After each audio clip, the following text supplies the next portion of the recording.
hayan visto películas, series o documentales que les hayan hecho cuestionarse la relación del ser humano y la tecnología. Y es que estamos rodeados de contenido que nos dice finalmente que la tecnología puede tener consecuencias bastante nocivas para la humanidad. No estoy hablando solo de 1984 o Yo Robot o cualquier otra obra de ciencia ficción que hayan visto últimamente, sino también de documentales que nos han mostrado las consecuencias nocivas que podría llegar a tener la tecnología en nuestra vida. Y es natural tener esta sensación cuando uno ve lo que hace la tecnología. A mí, por lo menos, me desgarra ver imágenes de cómo quedó Hiroshima o Nagasaki después de la caída de las bombas atómicas en la Segunda Guerra Mundial. ¿Para qué hablar de Chernobyl, no? O ver el océano totalmente contaminado debido finalmente a los procesos industriales que se generaron por los avances tecnológicos. ¿Y para qué hablar del miedo que hoy en día supone la supervigilancia y la forma en que los gobiernos utilizan la tecnología para espiarnos, vigilarnos y saber qué pensamos sobre ellos? Y quizás el más común o más conocido de todos, las redes sociales y la manera en que nos han polarizado, dividido o vuelto adictos, ¿no? Es fácil tener estas percepciones de la tecnología y decir que la tecnología debiera ser regulada, controlada o que le hace derechamente mal a la humanidad. Soy novelista de ciencia ficción. Y como novelista de ciencia ficción es fácil que la gente se acerque y me pregunte: Sasha, ¿cuánto tiempo le queda a la humanidad? ¿Cuándo nos destruirán los robots? Y como yo les decía, es fácil darse estas imágenes del futuro con los ejemplos que hemos visto en el pasado. Y yo también tuve por mucho tiempo la noción y la impresión de que la tecnología nos podía hacer mal y que en general le había hecho mal a la humanidad. Y tenía toda esta ilusión de la vida en la casita de la pradera, la vida en el campo. Y habiéndome criado en el campo, de hecho, para mí el ideal de sociedad era una sociedad donde finalmente estuviéramos en contacto con la naturaleza, y el antagónico de esto, por supuesto, era la ciudad y todas las cosas que trae la ciudad consigo. Cuando tenía 15 años, sin embargo, mi papá enfermó. Mi papá enfermó de cáncer y no sabíamos muy bien cuánto tiempo iba a estar vivo, cuánto tiempo íbamos a poder disfrutar con él. Y él decidió no hacerse quimioterapia, sino que hacerse una serie de tratamientos alternativos con hormonoterapia y otras cosas para finalmente extender un poco el tiempo que iba a poder estar con nosotros. Un día lo fui a ver a Chiloé, me fue a buscar al cruce La Pargua y me subí al auto y le empecé a contar todas estas ideas que yo les estaba contando, ¿no? Que la tecnología podía hacerle mal a la humanidad, que la tecnología, como nos muestra la ciencia ficción, nos muestra cómo la tecnología se puede usar para el mal y que yo finalmente hubiera estado feliz viviendo en, no sé, la época previctoriana o 200 años, 250 años, donde todo era como la casita en la pradera, por supuesto. Él no detuvo el auto, pero sí bajó un poco la velocidad, doblamos para entrar a la granja y me dice: mira, yo entiendo que tengas esa percepción, la entiendo, porque te gusta mucho el campo. Sin embargo, tengo dos cosas que decir sobre eso. La primera: si hubiéramos estado viviendo hace 250 años, probablemente tú ya estarías casada y con hijos, y olvídate de la idea de poner tu propio nombre en un libro siendo mujer. No. Bueno, quizás Sasha, algunas personas piensan que es un poco neutral, pero ninguna posibilidad, ni siquiera podías votar. En segundo lugar, hace 50 años, ni siquiera hablemos de este año, hace 50 años, no hubieran estado disponibles los tratamientos médicos para que estuviéramos teniendo esta conversación. Y probablemente, me dijo, no podría haber pasado estos últimos meses con ustedes. Es gracias a la tecnología que voy a poder ver tu primer libro publicado. Y para mí eso vale todas las cosas que tú me dijiste. La tecnología para mí no es algo malo y por supuesto que hay problemas, pero no podemos ver las cosas en blanco y negro.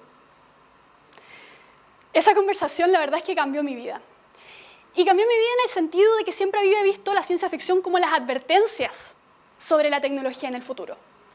Sin embargo, hoy sostengo que la ciencia ficción no nos dice cómo van a ser los robots del futuro o qué año vamos a poder viajar en el tiempo, porque casi todas las proyecciones han estado erradas, sino que nos dice cómo va a reaccionar el ser humano cuando tenga ese poder en sus manos.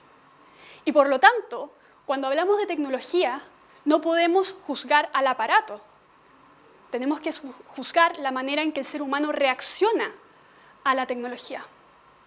De esa idea nació el mundo de Alasneda, que es el mundo fantástico que creé inmediatamente un año después de que mi papá falleciera. Y en el mundo de Alasneda no existen los blancos y negros.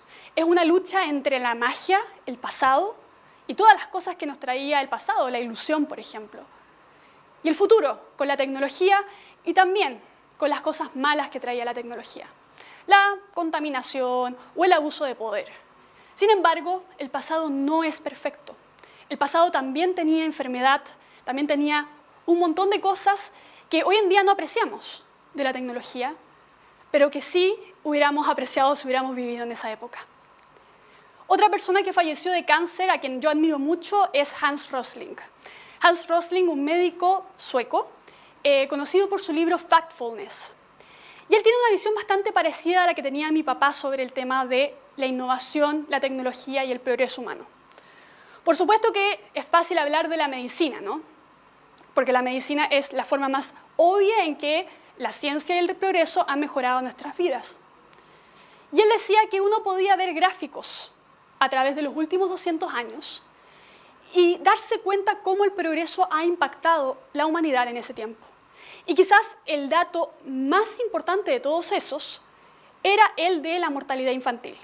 Porque él decía que, ya que detrás de cada uno de estos números hay una persona, que haya reducido la mortalidad infantil de un 50% en 1800, 1900, a menos de un 5% en la actualidad en muchos países del mundo, y estoy hablando de Brasil, Chile, Estados Unidos, elijan, habla mucho de cómo la tecnología ha impactado positivamente en la sociedad. Y cómo esa misma tecnología puede usarse en beneficio de la humanidad y del ambiente. De hecho, más allá de la medicina, de la ciencia, de todas esas cosas que les mencionaba que parecían obvias, algo tan simple como un refrigerador puede cambiarle la calidad de vida a una familia completa. Y eso también es un invento tecnológico. Por lo tanto, la ética tecnológica es la forma en que los humanos interactuamos con la tecnología y las decisiones que los humanos tomamos. Y nuevamente, la ciencia ficción también nos muestra y nos advierte de qué manera no tenemos que reaccionar e interactuar con la tecnología. 1984 es una advertencia, no es una muestra de cómo tienen que ser las cosas. Y hoy en día tenemos que enfrentar un montón de estos dilemas éticos que los humanos vamos a tener que responder, no la tecnología sola. Quizás uno de los temas más complicados siempre es el debate bioético. Ustedes conocen seguramente el debate del aborto. El debate del aborto probablemente jamás tenga una sola solución que todo el mundo diga, ok, con esta nos quedamos, ¿no? Y los debates bioéticos en general también, la eutanasia, son así. El debate bioético que nos trae el siglo XXI, y no estoy hablando de ciencia ficción porque el 2018 nació la primera bebé modificada genéticamente, es el debate, sobre todo, de la modificación genética. Y es el debate donde nos vamos a preguntar si vamos a regular una tecnología que le puede traer una mejor calidad de vida a cientos de millones de niños que aún no nacen. Les pongo el ejemplo. Si una mujer quiere tener hijos pero sabe que ya tiene 40 años y que probablemente salga con algún problema, ¿ustedes le quitarían la posibilidad a esa mujer de modificar genéticamente a su hijo antes de nacer para asegurarle una mejor calidad de vida? Es su decisión. Es una de las preguntas que nos vamos a tener que hacer en los próximos años. Porque hoy en día, en general, se deduce que esta tecnología tiene que prohibirse porque, por supuesto, puede ser usada para fines egoístas. Quizás algo un poco más cercano es lo que ocurre, y con esto quiero cerrar, con las redes sociales. Porque a todos les encanta quejarse de las redes sociales, ¿no? Quejarse de cómo nos controlan, nos manipulan, de cómo finalmente nos han polarizado y cómo nos han vuelto adictos. Pero la pregunta es, ¿cómo ¿Cómo enfrentamos eso? Porque la solución no es dejar a un lado el teléfono por 24 horas como hoy en día se pretende, o en los colegios me han contado que se está intentando hacer, ¿no? No es separarse de tu teléfono por 24 horas para demostrarte a ti mismo que puedes estar sin tu teléfono. Es comenzar a tomar las decisiones éticas en torno a tu relación con la tecnología. Y por lo tanto, quizás algo tan simple como decir qué haces con tu teléfono es una forma de cambiar la manera en que el ser humano interactúa con la tecnología. Y quiero volver a lo que dije antes. Sí, la ciencia ficción nos advierte de cosas malas que pueden pasar, por supuesto. Pero también lo hacen porque los escritores de ciencia ficción queremos advertirle a las personas cómo el ser humano puede reaccionar a las nuevas tecnologías, a la automatización, a las redes sociales, a la inteligencia artificial o, quizás el ejemplo más extremo, a la supervigilancia de los estados. Es una pregunta que por supuesto nos tendremos que hacer ahora que viviremos en un mundo post-pandémico. Muchas gracias.